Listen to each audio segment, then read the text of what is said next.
people who go to HBCUs are people who couldn't get into good schools. That was the mentality. But my mind has changed drastically on this topic. As a black parent, we have wrestled with how do you get a good education while also being proud of who you are? Where can you experience and get black excellence? I think I'm sending all of my children to HBCUs.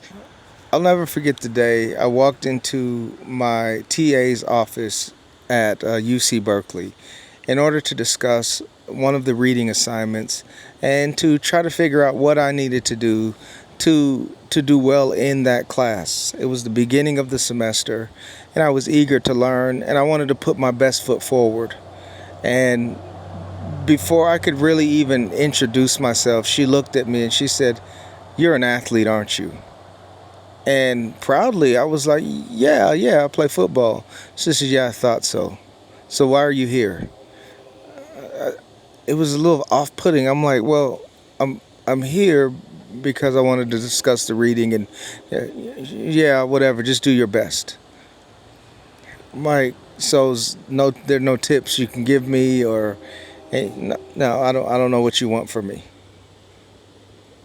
Everything about her energy was so dismissive.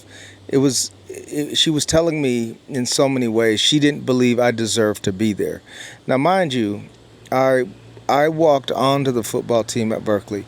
I got into Berkeley because I had a 3.9 GPA. I went from a 0.6 to a 3.9, and I had turned everything around. And so it was even a miracle for me to be able to make that turnaround, to get to UC Berkeley, and to have worked so hard to get there. But to get there and to just kind of have my intelligence questioned, and to have this woman treat me like I didn't deserve to be there, to have this woman treat me like I didn't belong, to have this woman treat me like I wasn't qualified to be at UC Berkeley. And I had several experiences like that with my professors at UC Berkeley, with TAs at UC Berkeley. They were condescending, they were dismissive, they had lower expectations for me, and it was a lot of it was nonverbal, but you could see it. You would find out after the fact that some of your classmates had been invited to hang out with the professor at a cafe or at their home to discuss the coursework or whatever. I was never included in any of those things. But it wasn't just the professors, it was students too. Walking into class, being questioned about my qualifications, people looking at you as though you don't belong, looking at you like you don't deserve to be there. And when groups were formed for group projects or assignments, no one ever wanted you to be in their group, never included you in their study groups. No one ever wanted to share their notes with you. No one ever even thought to ask you for your notes because they didn't think that you had good enough notes.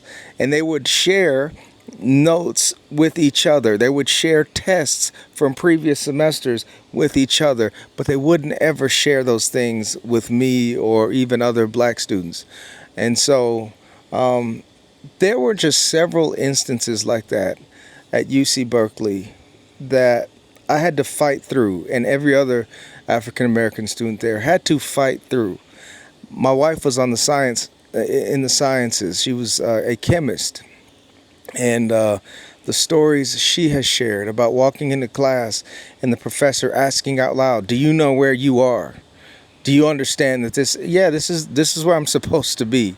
To constantly be underestimated and overlooked, and to be talked down to, and to be a black woman in the sciences is even harder. And so the experience at Berkeley, man, in so many ways made us harder, made us tougher, and we certainly learned how to navigate that space and overcome and graduate with our degrees. But it also made us think about what we want for our own children. Before I went to Berkeley, I wasn't even thinking about college, but once I was at Berkeley, there's this pride, there's this elitism you have when you're in like the Ivy Leagues, when you're at the Berkeleys and the Stanfords or the UCLAs. there's this elitism, like we're better than everybody else.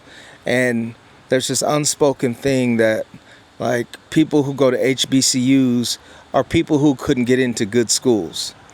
And I even had that mentality that, HBCUs have a purpose. For kids who aren't the best students, even though they can't get into a Berkeley, they can still go to an HBCU. That was the mentality, even if it was unspoken. But my mind has changed drastically on this topic. I have been to Howard University, Morehouse, Alabama A&M, FAMU, North Carolina A&T State University, and several others. I can't tell you, man, how amazing these places are. Before I started homeschooling my children, I was working in schools, and I saw the quality of the students that I was meeting in some of these schools. I saw the quality of the education that was happening in some of these schools. And so I wanted to make sure that my children received the kind of formation that I thought would position them to flourish in school, work, and life. I wanted my kids to get a great education, but I also wanted them to know who they were culturally. I wanted them to understand who we are as black people, our identity, our history, and the richness and the beauty of it, not only in the United States, but even before the United States, in Africa. I wanted them to see the beauty and the power and the strength and the resilience and the genius of black people.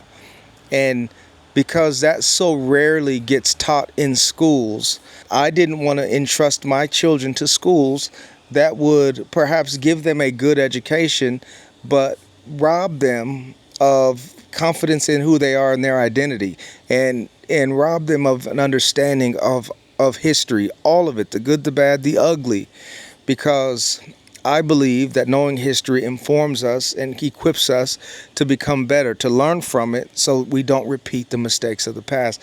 But anyways, so often as black parents, you have to decide between a good education, which often means sending your kids to a white neighborhood and white schools, and they're often sitting in those schools by themselves without anyone who looks like them that they can identify with, and a lot of people who have assimilated and try to distance themselves from their own culture in order to fit in and be accepted by white people, or to be in an all-black environment where so often, man, the resources aren't there, and so the educational opportunities aren't there, and so you might be firm in your blackness, but you might be ill-equipped and undereducated because you're under-resourced.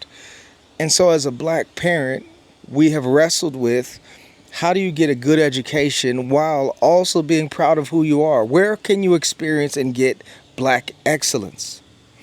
And man, this last year, over these last 4 years, but especially these last 2 years, we've visited over like 30, 40 schools for my children. And we've been to the Ivies, we went to the UCs, we went to Stanford, we were in Miami, we were up at UPenn, we were at Dartmouth, we were in Boston, we were all over the place. We were up in Indiana at the #1 engineering school in the country for undergraduate engineering. And while I was there, man, my heart would be torn. Part of me would be impressed that these schools provided a great engineering education, but I'd look around and I wouldn't see any other black students, or if I saw black students, they looked beat down, they looked depressed. There were literally some kids crying, black students just sitting on campus by themselves crying, and it reminded me of my experience at Berkeley. It reminded me of my wife's experience at Berkeley. It's isolating, it's lonely, it's discouraging sometimes. And I saw that in other black students in these predominantly white institutions. And I'm like, my son is strong and he's well educated. And shout out to Brookwood High School, Brett Savage. He has a diverse staff, diverse student body, and it's a great microcosm of the world. And he's done a phenomenal job of providing quality education in the midst of all of that diversity. And it's been remarkable. But where do you send your kid to college? And quite often there aren't too many brothers up in these colleges. And so I'm torn. I'm like, do I send him to an Ivy? Do I send him to a UC? Or do we send him to an HBCU? We visited all these schools. We went to all these camps, talked to all these coaches. A lot of these coaches be lying. A lot of these coaches lack integrity. It's so unfortunate what's happening in college football right now with so many coaches.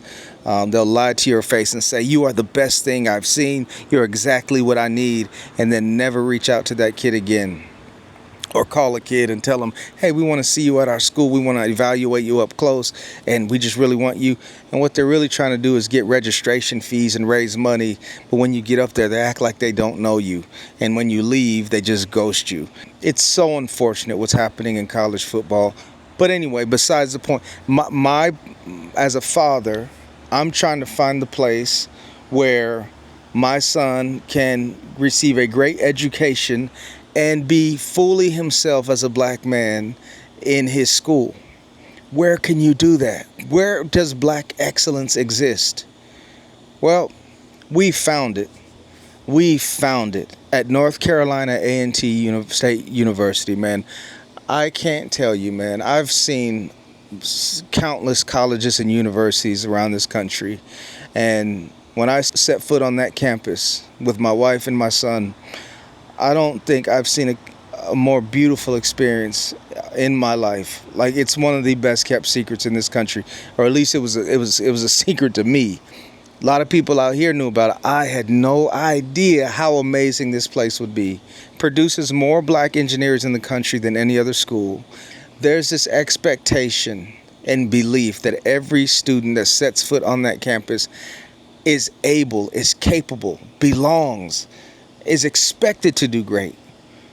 To walk into a class knowing that you belong and that your professor believes in you and that you're with classmates who also believe in you and you support each other and you do that in community, oh man, it brings tears to my eyes thinking about the kind of education my son is going to be able to get because of this HBCU.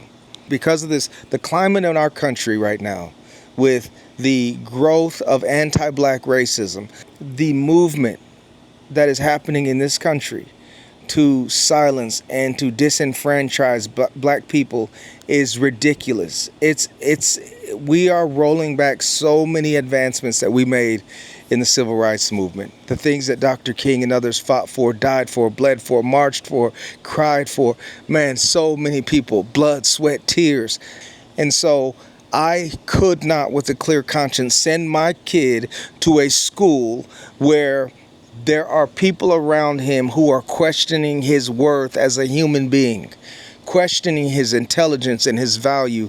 And there's so much silence that's happening in this country, especially from my white friends. I don't hear enough of my white friends speaking up against this administration and what they're doing to hurt and harm and disenfranchise black people. I just don't see it. And other people. I don't see it. And it's heartbreaking to me, but I'm not going to allow my son to go into a place where he's going to have to go through what I had to go through at Berkeley and what so many black students have to go through at PWIs around the country. And there are some great schools, don't get me wrong. I loved my experience at Berkeley because I had a community there of other black students that I could connect with and lean on. But without them, I wouldn't have made it. Oh man, without them, my son is not going to have to go through that. And neither will my other children. I think I'm sending all of my children to HBCUs because they are such amazing places for the formation of black excellence and scholars who can love God, love themselves, care about this world, and make a huge difference in this world without having to constantly defend themselves, validate themselves, justify their existence and their worth before they even open their mouths. So I'm grateful for every HBCU. I'm grateful for every professor, teacher, chancellor at these HBCUs who you're doing God's work, man, pouring into these children, equipping them to be great. I thank you. And I'm so grateful for the opportunity to be able to go through this experience with my son for these next 4 years, my other son and my daughter. My second son thinks he wants to go to Howard. My daughter might want to go to Spelman. I'm excited, but I'm so grateful for the existence of HBCUs, and I'm grateful for everyone who does the work there. All right. So if you're a parent, man, and you're wrestling with these things, then you, as a black parent, you know what this means for your child. You know how important it is for your child to get a great education and to not have to constantly be fighting against all of the people questioning his or her worth. That's exhausting, and it can wear your child down. And so, this is my journey. This has been our experience, and I just want to say, Aggie pride. I thank you for watching. I'm your friend, Dr. Manny Scott. I'll check in with you later.